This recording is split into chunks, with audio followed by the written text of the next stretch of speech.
Part 1. Listening. IELTS practice. Questions 1 to 5. You will hear a telephone conversation about voluntary work. You should answer the questions as you listen because you will not hear the recording a second time. First, you have some time to look at questions 1 to 5.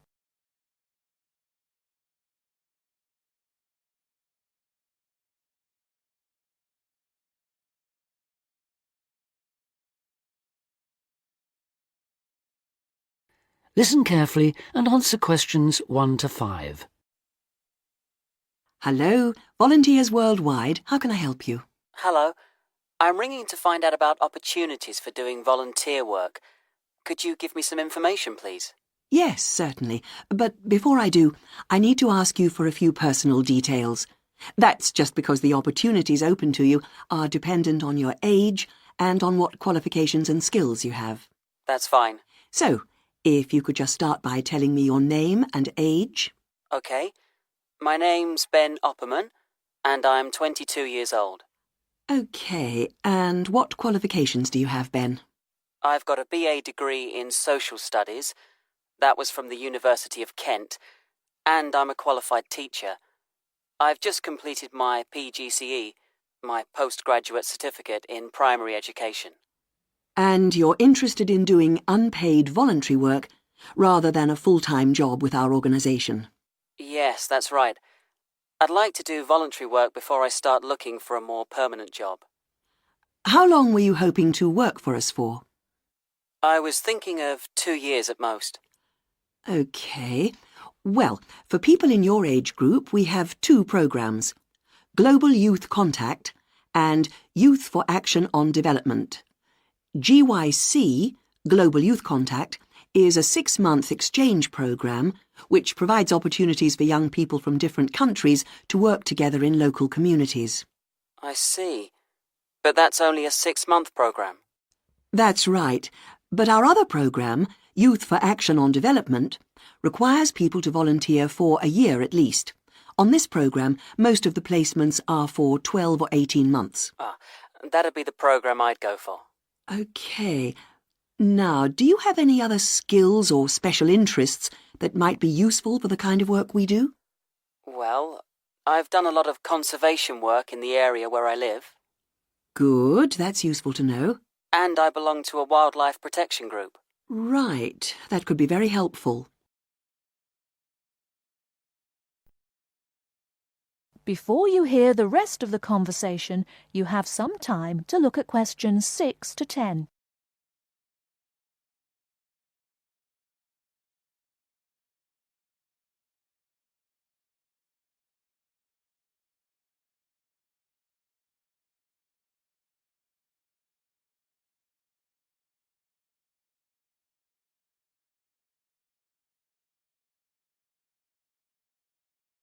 Now listen and answer questions 6 to 10. Do you have any questions you'd like to ask me? Yes. Could you tell me what sort of placements are available? Well, all our placements are related to the 4 main areas that we work in. That's education, health, social participation, and employment. Education sounds like the obvious choice for me. And if I wanted to go ahead and apply to work on a programme like this, what do I have to do? OK, well, our selection procedure is quite a lengthy process, I'm afraid. It can take up to 9 months. We get many more applicants than we have placements for, so we need to make sure that we get the best people for the kind of work we do. It's very important to realise that voluntary work like this is not an easy option. Although you'll have a brilliant experience with us, you are expected to work hard and make a real contribution. It is not just sitting around enjoying a different culture. Of course, I understand that. OK, so if you're interested, I can send you an application pack. You complete the forms and send them back to us. If you are shortlisted, we invite you to come for an interview. That's normally in January.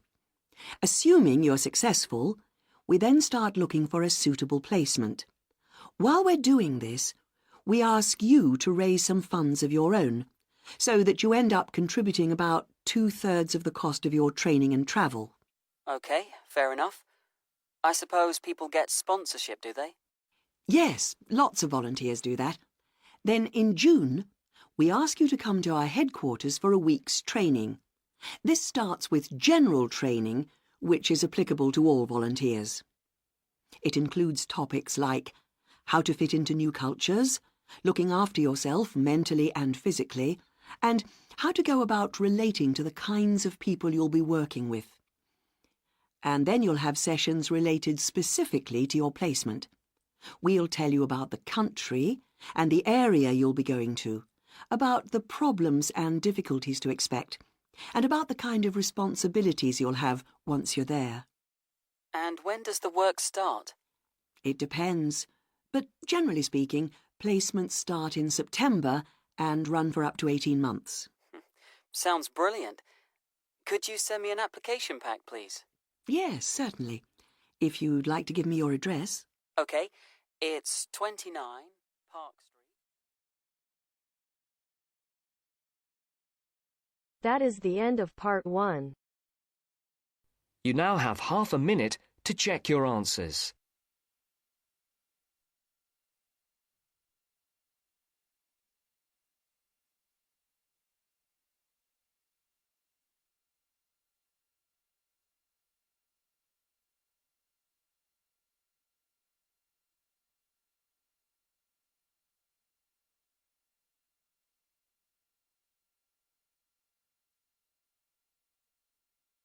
Now turns to part 2. Part 2. Tom and Barbara are talking about markets in London. Barbara has a market list, and she wants to find out more details about them. Listen to the conversation and complete the market list. First, you have some time to look at questions 11 to 17.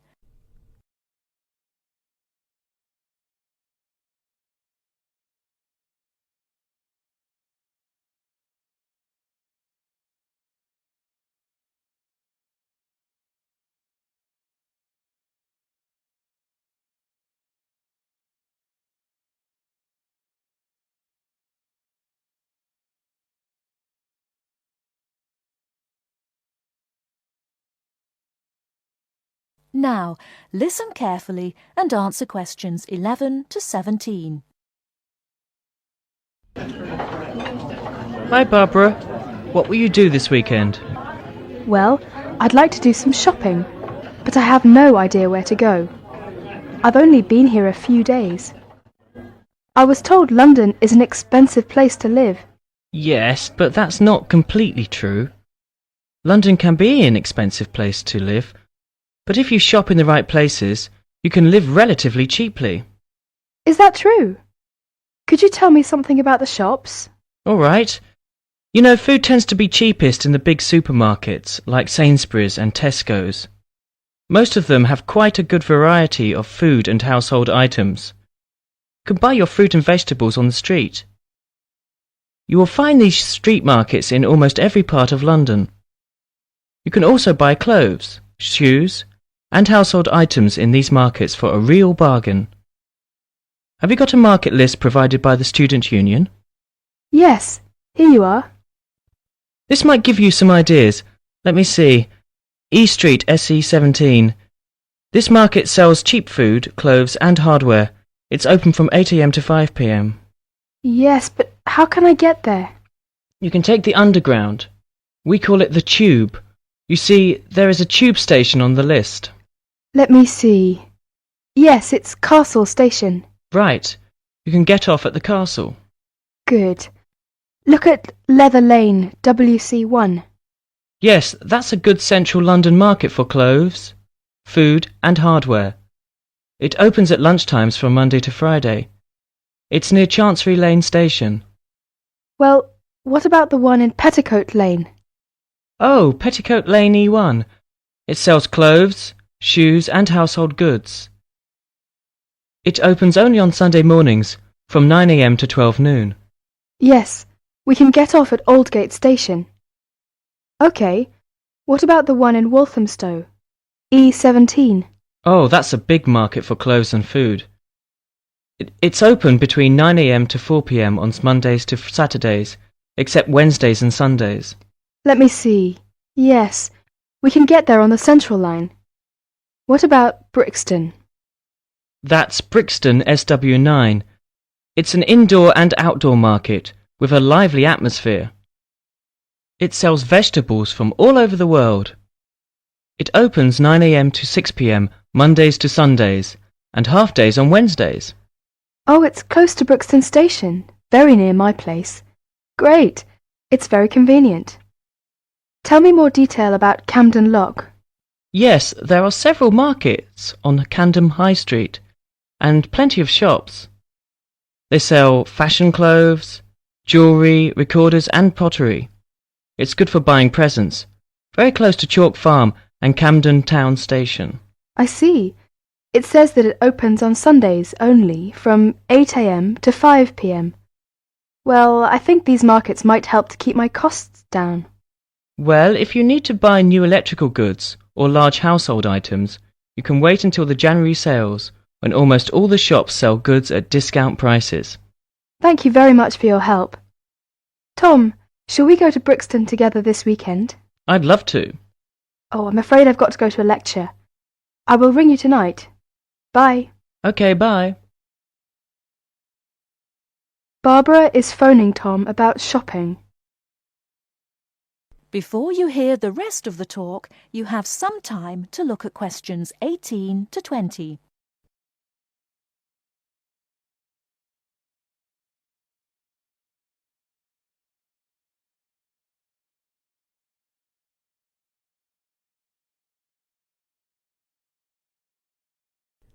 Now listen and answer questions 18 to 20.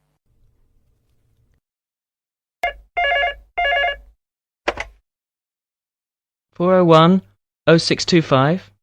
Hello, is that you, Tom? Hi, Barbara. Have you decided where to go tomorrow? Yes, that's right. I want to go to Camden Town to shop. Would you like to go there with me? Yes, I'd love to. That's a good market. Mary's here with me now. She wants to go there too. Shall we meet at Camden Town Station? Okay. How are you going there? We will go there by bus. It's only 3 stops from my place. Well, we might walk there if the weather is fine. How will you get there? I think I will have to take the Underground. I'm at Bond Street, and I'll take the Central Line first and get off at Tottenham Court Road. That's it. Take the Central Line and get off at Tottenham Court Road. Then you want the Northern Line to Camden Town. It's only about 4 stops. Make sure you get a northbound train though. You want northbound Camden Town, okay? Okay. I think I can find the way. I have an Underground map with me now. What time shall we meet there tomorrow? How about 10:30? Well, I think that's a bit too late. It might be crowded by that time. How about 1 hour earlier? Say 9:30. Fine. That'll be all right. See you tomorrow. Bye.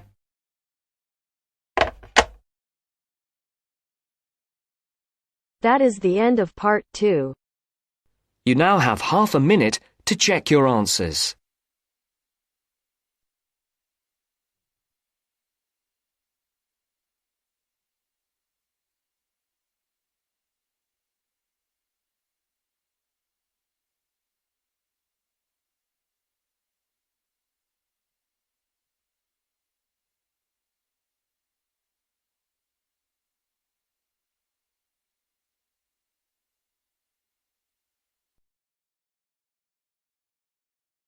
Now turns to part 3.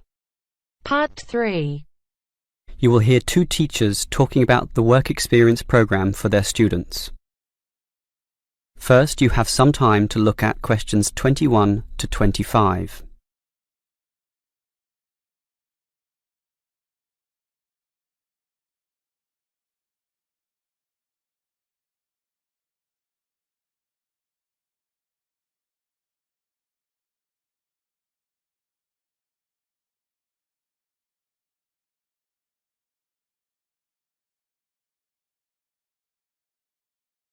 Now listen carefully and answer questions 21 to 25. OK, we've got to arrange this programme. Work experience. I believe quite strongly in this myself. Studies are often just too theoretical and the best learning can be on-site. Sure, in principle, but you've got to find the right companies. For business students, it's so easy with all the commercial enterprises around here, but for our lot of engineering students, it's not so easy at all.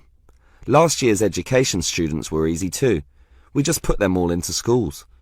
Well, there are a few companies that will accept our students. Building sites are the main avenue to explore, but the trouble is that not many of these places want inexperienced learners around. Why not? Last year when I did this, I think these companies were worried about accidents. Now it's more a time issue. They just don't want to train people. But these people work for free. But training takes time, and in the economic recession, few companies want their personnel diverted for such purposes. But I did find some companies, enough for us at least, but they all insist on one thing. Minimum work time of 1 month, right?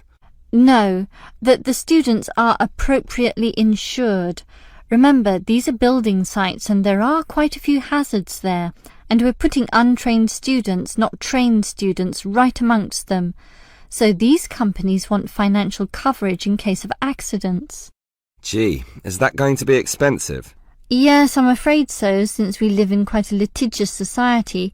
Consequently, insurance rates are sky high, almost unaffordable. I see. Can our budget meet this? Last year we couldn't pay for the programme. This year we can, since we have fewer students to deal with, but we'll nevertheless have to cut corners in certain areas.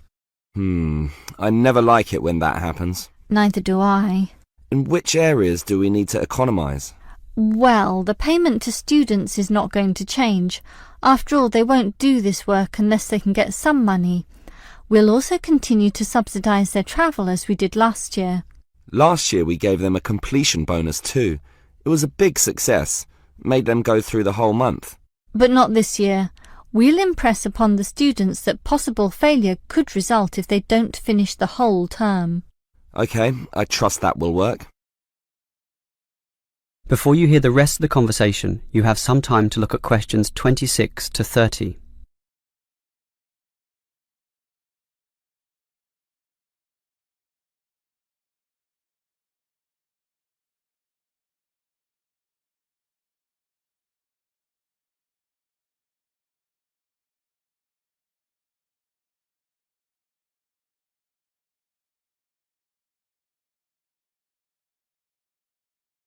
Now listen and answer questions 26 to 30.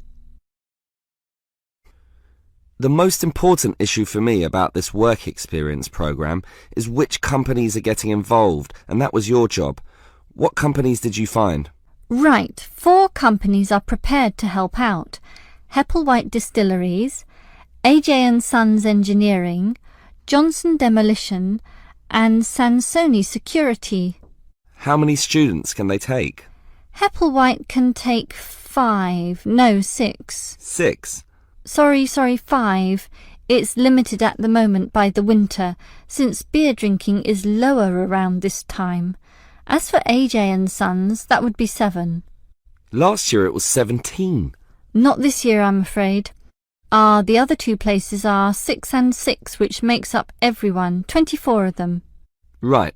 What about starting dates? That's the problem.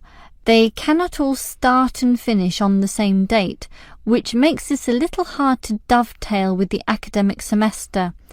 Hepplewhite can accept its cohort around August 15th.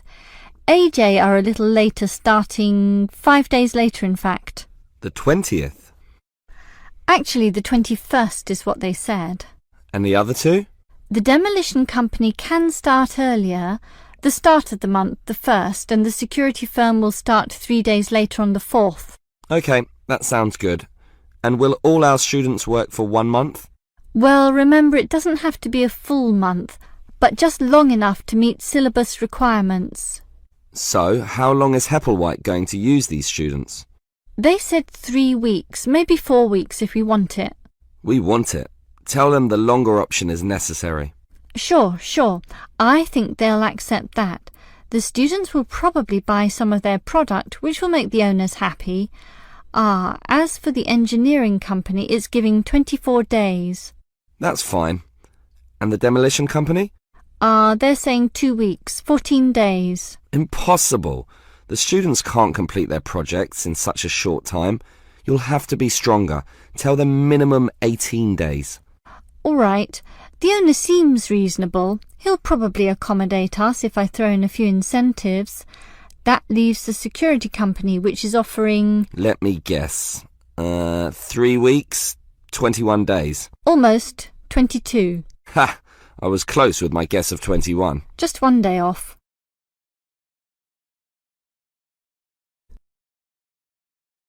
That is the end of part 3.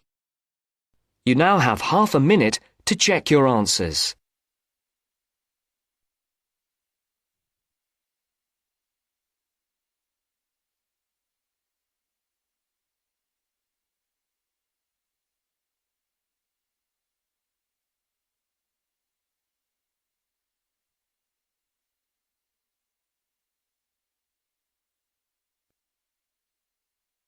Now turns to part 4. Part 4. You will hear part of a lecture about philosophy. First, you have some time to look at questions 31 to 40.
Now listen carefully and answer questions 31 to 40. Most of you, I hope, will be familiar with the name Socrates. The ancient Greek philosopher is perhaps one of the most admired people in history. Socrates led a very noble life. He was, I suppose you could say, an optimist who believed in the good of mankind. According to Socrates, human nature leads people to act correctly and in agreement with knowledge. Socrates believed that evil and wrong actions arise out of ignorance and is famously quoted as saying, "No man knowingly does evil." True to his personal beliefs, Socrates devoted his own life to seeking goodness and truth. Born in Athens, where he lived all his life, Socrates always dressed simply and was known for moderation in both eating and drinking. He brought his teachings to the masses, speaking regularly in public places such as the busy streets of Athens, especially in the area around its great marketplace. He had little regard for public opinion, and always conducted himself in accordance with his own set of rules.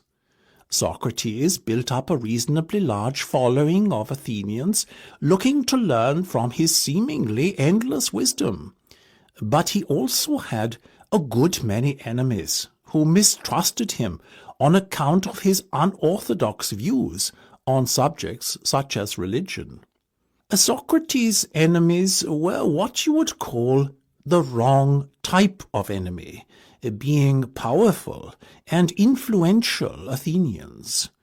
Their efforts to have him ruined saw him brought to trial on charges of corrupting the young and disrespecting religious traditions.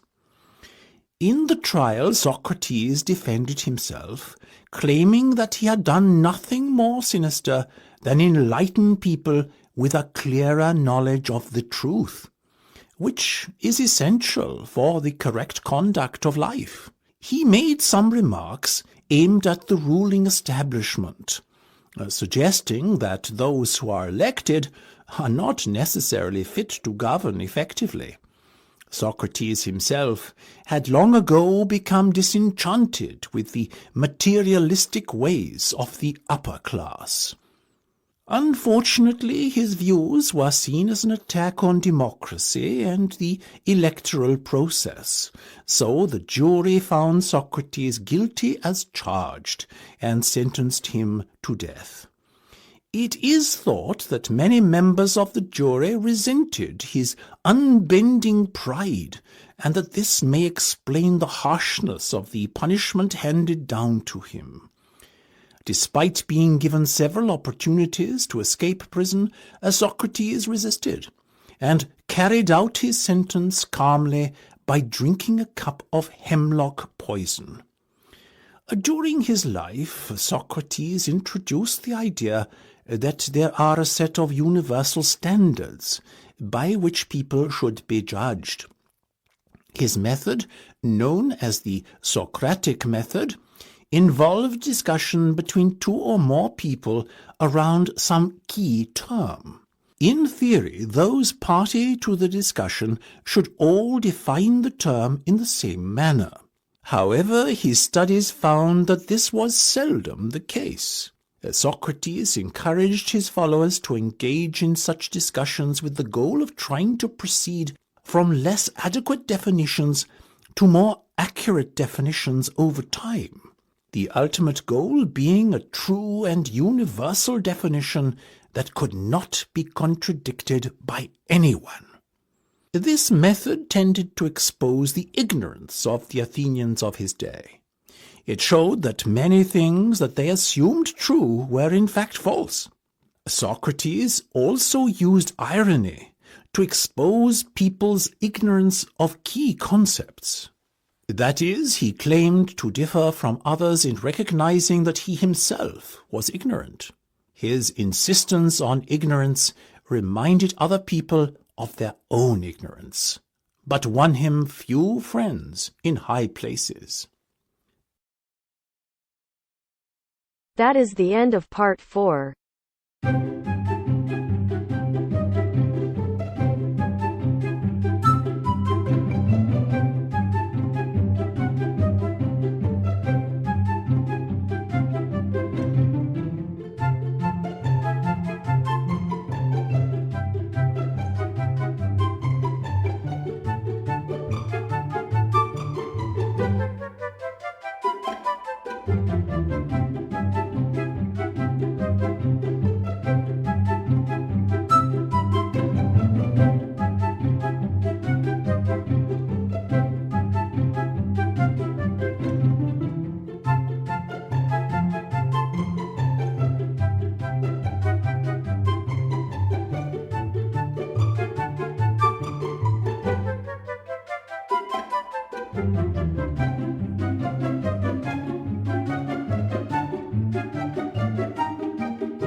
Hi, this is IELTS Bob. I would very much appreciate it if you could like, subscribe and share this video, as this will enable me to help more IELTS students reach their IELTS goals. Very much appreciated. Thank you.